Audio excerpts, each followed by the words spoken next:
Hello mga palangga, nandito na pala kami sa bahay. So, i-unboxing na natin yung aming mga in-order from Temo. Pero si Indayana is nandito lang. Hi! Hello po! Pinahiga ko lang dyan si Indayana kasi makulit na to. Nangunguha na siya ng mga bagay-bagay.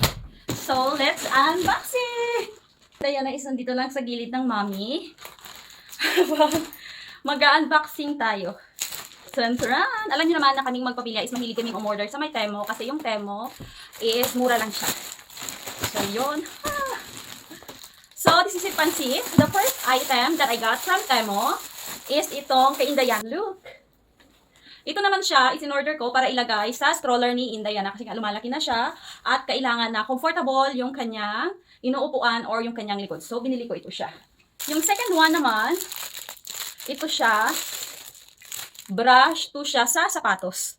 Kapag labhan mo yung sapatos mo, lagyan mo lang siya dito ng liquid na panglinis. Mag-open to siya eh. Ito siya. Ito yung butas. Lagyan mo lang siya dyan ng liquid na detergent. Tapos, sa takluban. Ibalik yung takip. Then, ibabrush mo lang siya sa sapatos. The next one is ito siya. Naka-sale kasi siya. So, binili ko. Ito ay measuring cup. Cups kapag ikaw ay nagbe-bake. Ayan. Mahilig kasi akong mag-bake-bake. So, bumili ako nito. At yung kulay niya is black. 4 na maliliit, tsaka 4 na malalaki. Ay, meron na! Look at this! Dito ako nai-excite kasi ang tagal ko nang hinahanap dito sa aming city.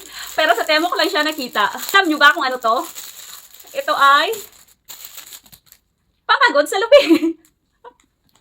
Kasi nga, di ba, may gelatin ako and wala akong ganito. Kaya bumili ako. Yung price pala nito, nasa 50 pesos siya.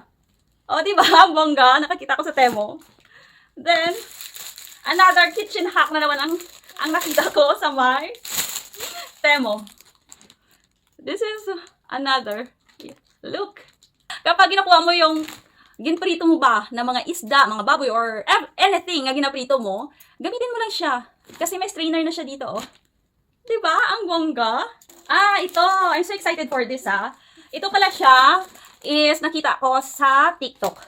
And mostly sa mga nanay is gumagamit nito. So, I tried na bumili. Tapos, nakita ko sa Temo na naka-sale na naman siya. So, ang mami, of course, bumili. So, this is an upuan or palungkuan para sa baby. Pero, lagyan mo siya ng hangin. Yung bongga nito. Later, papahabukin ko siya.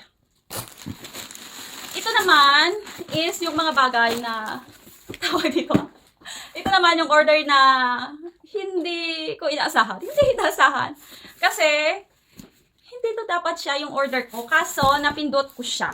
Pero, ito siya is makeup organizer or yung mga anik-anik mo ba?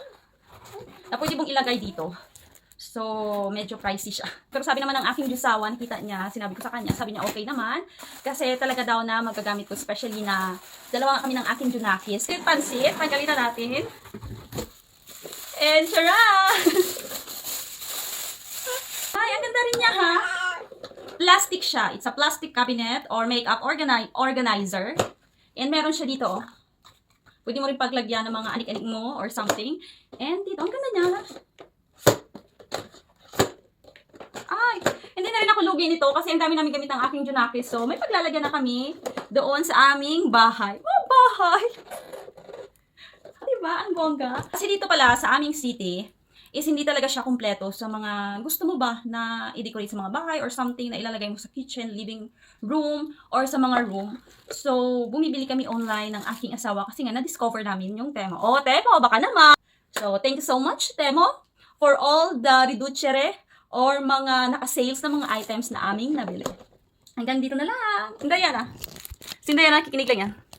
Lara Bidare! Sige na, hambal na sila. Goodbye mga palangga ng mami!